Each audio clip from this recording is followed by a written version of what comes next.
Good evening, and thank you for joining us for this half-hour newscast. It's New Year's Eve, which means Fort William Historical Park is in the middle of hosting its annual Family Frolic. It's meant to welcome 2025 in a fun way, with families making their way to the fort for live entertainment, activities, and of course, fireworks. Anyone visiting Fort William Historical Park for the tradition can enjoy old-timey winter games, as well as contests and crafts. After nightfall, the fort shifts to a candlelit evening full of live music, entertainment, and artisan demonstrations. The famous firework display will kick off at 8 o'clock to close out the year. Marketing manager Jennifer McFarland talks about the excitement of putting on the event. So we're so happy to host yet another New Year's Eve Family Frolic event here at Fort William Historical Park. A beautiful, amazing venue to bring your family and your children and come out and enjoy all of the indoor and outdoor activities that we have to offer tonight. I would just like to say on behalf of Fort William Historical Park and all of the staff here that we just want to wish everyone in the Thunder Bay District and Northwest region a very happy New Year and a happy and healthy 2025. We'll have the full story of this year's Family Frolic on tomorrow's news at 6. Hundreds of parties are set to ring in the new year across Thunder Bay tonight. The local bars are getting ready for what they expect to be an incredibly busy New Year's Eve. Justin Hardy has the story. All seems quiet now, but Thunder Bay's bars are preparing for what's sure to be a fun-filled night ringing in the new year. Many of the local watering holes are planning to put their own spin on the celebration, like the Foundry, which is hosting a masquerade party. Owner Dane Newbold hopes to see his establishment packed. Yeah, we're hoping to get a crowd out considering it's a Tuesday. You never really know how it's going to go, but we have our masquerade planned tonight with Makade, and then we're running a New Year's Eve menu all with Chinese food, so we're hoping to get a good crew of people out. Revelers on Red River Road will also have plenty of space for celebrations this year, with the street open for the holidays. Newbold says the street is really getting geared to a place where people can celebrate and safely travel between bars. When you think about how many bars are clustered together in this little district all around the Eden Center, it's pretty amazing. And then with the road renos they've done over the past couple of years, the fact that you can pretty much just seamlessly go side to side now, and it's going to be even safer for that in the springtime. It just makes it into a real a hub for people to be able to come down and travel safely and have a good time. Most events around the city start at 10 p.m. Make sure you have plans for a safe way home. Wishing you a safe and happy new year, Justin Hardy, TBT News. A jump in respiratory illnesses has led to stricter masking requirements at the Thunder Bay Regional Health Sciences Center. Masks are now required in the emergency department, including waiting areas.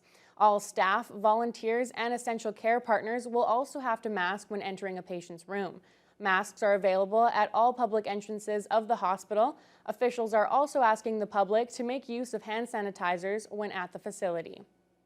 Liberal MP and Minister Patty Hajdu has confirmed she'll be running again in the next year's federal election. Hajdu has represented the Thunder Bay Superior North riding since 2015, being successful in the past 3 elections. She's had multiple cabinet roles and currently serves as the Minister of Indigenous Services. Her decision comes amidst turbulence in her party, including calls for Prime Minister Justin Trudeau to step down. It's unclear who will be running against Hajdu, but the riding has historically seen Liberal victories.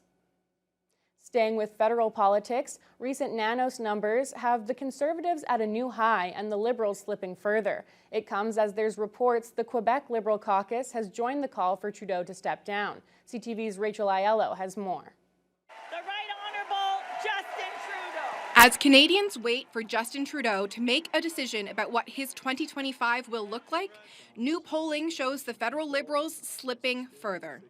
Nanos' latest ballot tracking has the Conservatives at 47%, a new long-term high for that party. The Liberals are 26 points behind them, with 21% support, while the NDP are at 17%. Going into 2025, the biggest winner is Pierre Poilievre and the Conservatives, and the biggest losers are both Justin Trudeau and Jagmeet Singh. This as the pressure campaign on the Prime Minister to resign mounted over the holidays. The majority of Trudeau's Ontario and Atlantic caucuses have said they want a new leader.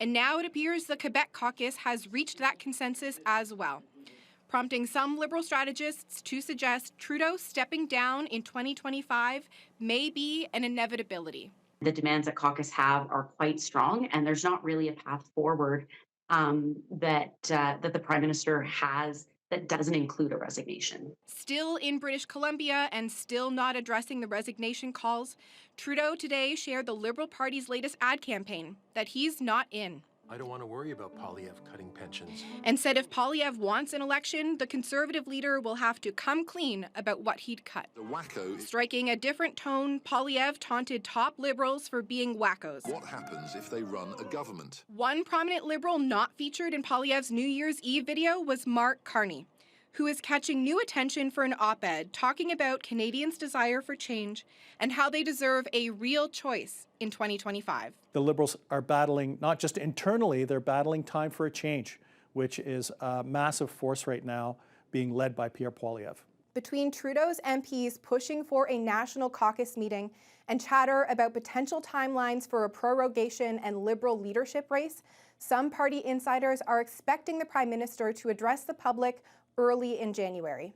Rachel Aiello, CTV News, Ottawa. There were no injuries after a rock slide closed down the Trans-Canada Highway along the North Shore on Monday. Both lanes between Rossport and Pays Plat First Nation were blocked by debris at roughly 1:30 in the morning. The incident occurred near what's known as Hill 19. A contractor there, hired by the province, has worked over the past 2 years to build new truck climbing lanes and make other improvements to the highway. Ontario Provincial Police say the highway was reopened after the Ministry of Transportation arranged for the rocks to be removed.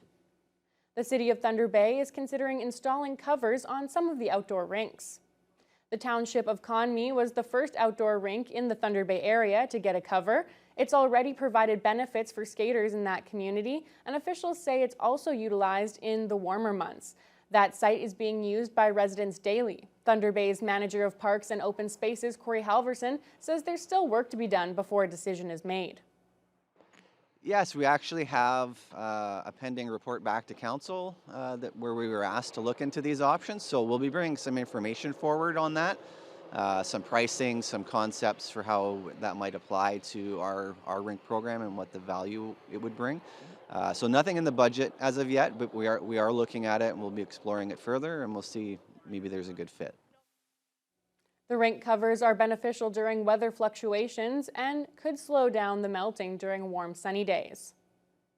The Friends of the Thunder Bay Public Library has announced the big winner for their first ever 50-50. The New Year's Eve draw made one resident more than $40,000 richer. Jaden Billick was there for the draw and has the story.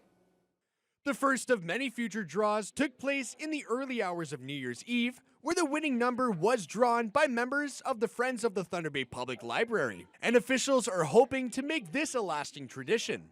Thunder Bay local Paige Martin expressed her gratitude of winning over $40,000 during a phone call made by director and volunteer Adrian DiGiuseppe.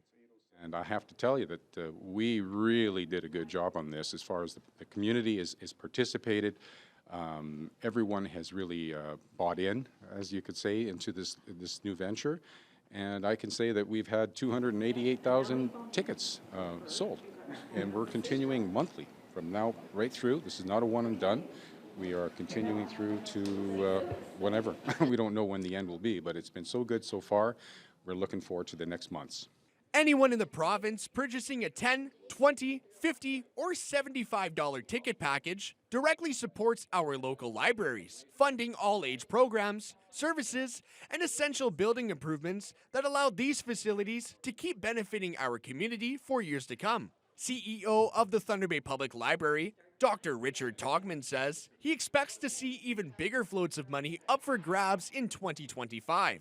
This draw is huge for us. The Friends of the Thunder Bay Library have raised over $40,000 for us in their first draw ever, which is huge, right? We're really excited to see the pot continue to grow month over month, and what it means for us is a game changer, right? We know that, like a lot of public services in Thunder Bay, right, where the city is strapped for cash, so this is a way for the community to really give back directly to the library while having some fun on the side.